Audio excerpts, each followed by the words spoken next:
इनकलाब जिंदाबाद, स्वराज क्रांति जिंदाबाद। आज का मंत्रणा भारत के भ्रष्टाचार की जड़ भारतीय न्यायिक कॉलेजियम व्यवस्था पर। आप सभी जानते हैं कि यहाँ जज की नियुक्ति के लिए 3 प्रक्रिया है। पहली प्रक्रिया है पीसीएसजे, जो लोअर जुडिशरी की नियुक्ति करता है। उसके लिए व्यवस्था बनी हुई है कि लॉ की डिग्री हो, 18 से 35 साल के नीचे की उम्र हो, और वो नियुक्त होगा जेएम। पहली नियुक्ति उसकी जेएम के पद पर होगी, जुडिशियल मजिस्ट्रेट, और वो किसी तरह से एडीजे डीजे होते होते उसकी सेवा समाप्त।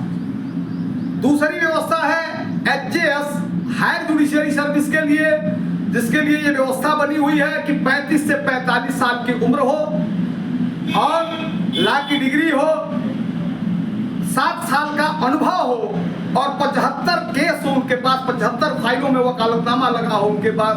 एडीजे की नियुक्ति होती है, और डीजे किसी तरह से हाईकोर्ट के रजिस्ट्रार होते होते उनकी भी सेवा समाप्त।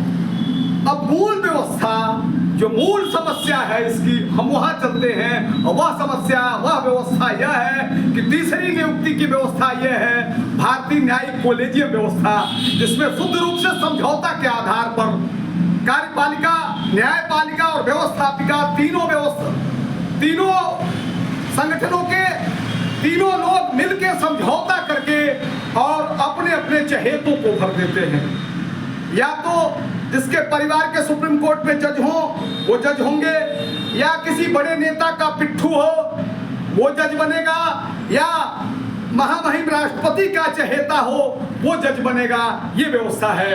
आप जरा पूछिए अपने आप से कि जो किसी के रहमो करम से नियुक्त होगा वो इस भारतीय न्याय व्यवस्था को कहां लेके जाएगा? उससे क्या उम्मीद करते हैं? एक उम्मीद है उससे, और वो उम्मीद यह है कि वह किसको फंसाना है, किसको बचाना है, इस पर कार्य कर सकता है। वह यही करता है। ऊपर से सरकार में बैठे लोग, जुडिशरी में बैठे लोग अपने हिसाब से उसको डील करते हैं और ये बताते हैं कि किसको बचाना है और किसको फंसाना है। मेरी राय से शायद आप सभी सहमत होंगे। इसलिए क्रांति की आवश्यकता है कि यह व्यवस्था, जो मुख्य व्यवस्था है सुप्रीम कोर्ट और हाई कोर्ट, उच्च न्यायालय और उच्चतम न्यायालय में जो नियुक्ति की व्यवस्था है, जजों की नियुक्ति की व्यवस्था, ये बड़ी ही दोषपूर्ण है। इससे 2 नुकसान होता है। पहला नुकसान तो ये होता है कि हमारी भारतीय न्याय व्यवस्था चरमरा के रह जाती है। दूसरे के रहमो करम से नियुक्त लोग न्याय नहीं, निष्पक्ष न्याय नहीं दे पाते, बचाने और फंसाने में रह जाते हैं, उनकी नौकरी समाप्त हो जाती है। तो जैसे 2 व्यवस्था है कि 18 से 35 साल की उम्र और लॉ की डिग्री, वहाँ के पहली व्यवस्था के लिए 35 से 45 साल की उम्र, 7 साल का अनुभव, 75 केस। दूसरी व्यवस्था के लिए क्या ऐसा संभव नहीं है?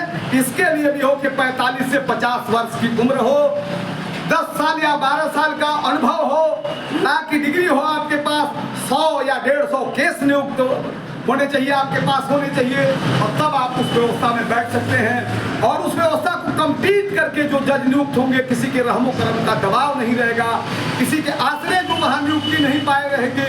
निश्चित रूप से हमारी न्याय व्यवस्था, ऊपर जितने लोग हैं भ्रष्टाचार में जब आकंठ डूब जाते हैं तो अपने आकाओं के रहमो करम से बच जाते हैं और भ्रष्टाचार बढ़ता जाता है। इसलिए हमारी राय है, आप सभी अपने कमेंट से बताएंगे कि आप इससे कितना सहमत हैं। मुझे लगता है कि यहाँ क्रांति की आवश्यकता है, स्वराज क्रांति की आवश्यकता है, नहीं तो हमारी भारतीय न्याय व्यवस्था चरमरा के रह गई है। ये डूबती चली जा रही है, धंसती चली जा रही है, और भ्रष्टाचार की जड़ है, मुख्य जड़ है। इसलिए कि आखिरी में जाते जाते जब आप सुप्रीम कोर्ट में जाते हैं, उच्चतम न्यायालय का वह जज जो किसी के रहमो करम से नियुक्त है वह निष्पक्ष न्याय नहीं करता है। इसलिए मेरी राय है कि आप सब लोग, सब नौजवान निकल के इस बात का, इस आशय का आवाज उठाएं, इनकलाब का उद्घोष करें। इस व्यवस्था में परिवर्तन होना चाहिए और इसके लिए आयोग गठित होना चाहिए, कंपटीशन आयोजित होना चाहिए, और कंपटीशन से जो कंपीट होके जो मेधावी छात्र जाए वहां अपनी योग्यता के आधार पर, अपनी विद्वता के आधार पर, अपनी न्याय पारदर्शिता के आधार पर वो नियुक्त हो और वो निश्चित रूप से न्याय व्यवस्था में सुधार होगा। और ये ऊपर जो लोग बैठे हुए हैं, जो जिनकी जड़ें भ्रष्टाचार में बहुत नीचे तक गई हुई हैं, वो बच नहीं पाएंगे और भ्रष्टाचार रुकेगा। ये मेरी राय है, आप अपने कमेंट से बताइएगा। जय हिंद।